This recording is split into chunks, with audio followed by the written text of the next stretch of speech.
Buenas, hoy vamos a meternos de lleno en un tema que es, de verdad, la base de cualquier proyecto de datos que se precie, el preprocesamiento.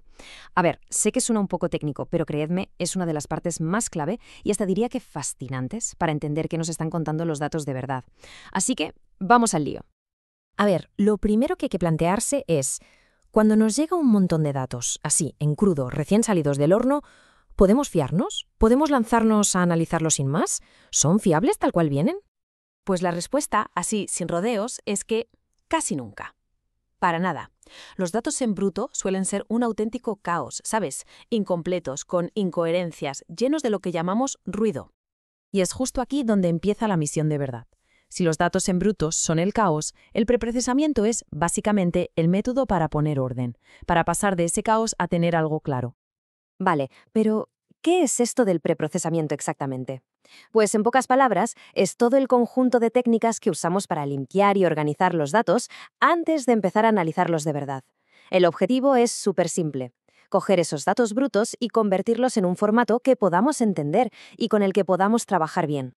Y ojo, que no nos engañe el hecho de que sea el primer paso. Como dice esta cita, es lo primero que se hace, sí, pero es que también es lo más importante. Es donde más tiempo y mimo hay que poner. Un buen preprocesamiento, de verdad, puede ser la diferencia entre un análisis que no vale para nada y uno que te descubre oro. Este viaje para domar los datos se divide como en tres grandes fases. Primero, la limpieza. Aquí nos ponemos el traje de detective para arreglar todo lo que está mal. Segundo, la integración, que es como juntar todas las piezas del puzzle. Y tercero, la transformación, donde ya le damos a los datos la forma final para que estén listos para la acción. Venga, pues vamos con la primera fase, que como decía, es puro trabajo de detective.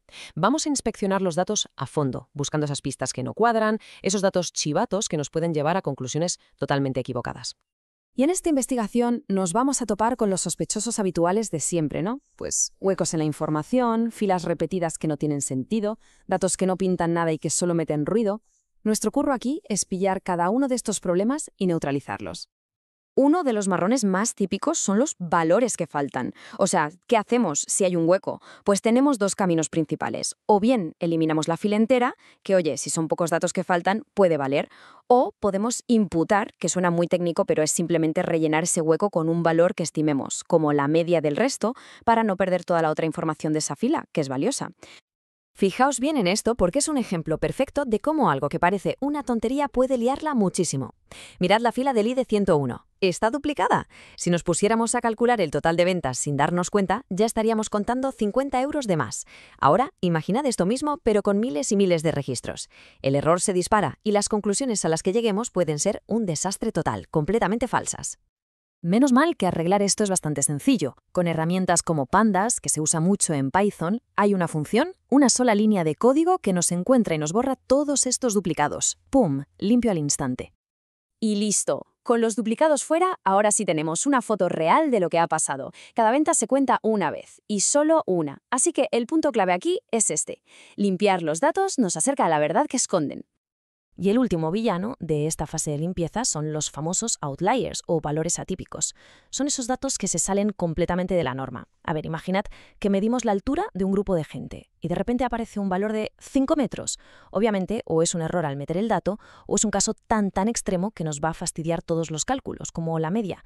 Detectarlos y decidir qué hacemos con ellos es crucial. Perfecto. Ya tenemos las pistas limpias y fiables. Ahora toca el siguiente paso: unirlas todas y darles la forma correcta. Entramos de lleno en las fases de integración y transformación. La integración es, como decía antes, juntar a todos los testigos del caso. A lo mejor tenemos los datos de ventas en un sitio, los de marketing en otro y las opiniones de los clientes por ahí en redes sociales.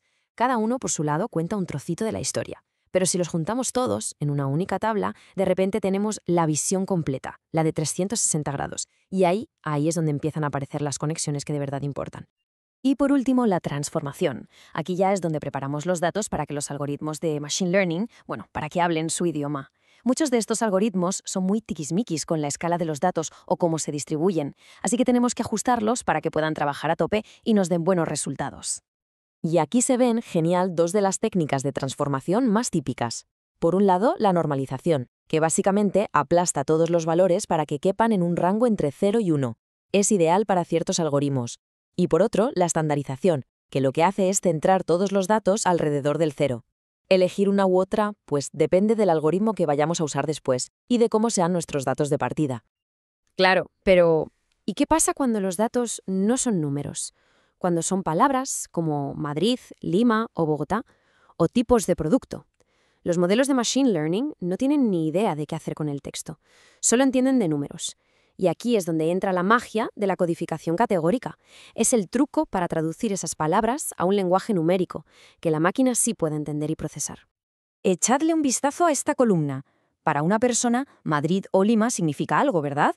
Pero para un ordenador son solo letras juntas. No puede sumar Madrid más Lima. No tiene valor matemático para él. Y aquí está el resultado de aplicar una técnica que se llama One-Hot Encoding. Fijaos, hemos convertido esa única columna de texto en 3 columnas nuevas, llenas de ceros y unos. Ahora la primera fila tiene un 1 en la columna es Madrid y un 0 en las otras. Es una forma de decirle a la máquina sí, este dato es de Madrid, en un idioma que entiende. Con esto el algoritmo ya puede trabajar y empezar a encontrar patrones. Vale. Después de todo este currazo de detective, de juntar piezas, de transformar, ¿a dónde hemos llegado? ¿Cuál es el veredicto final de esta misión?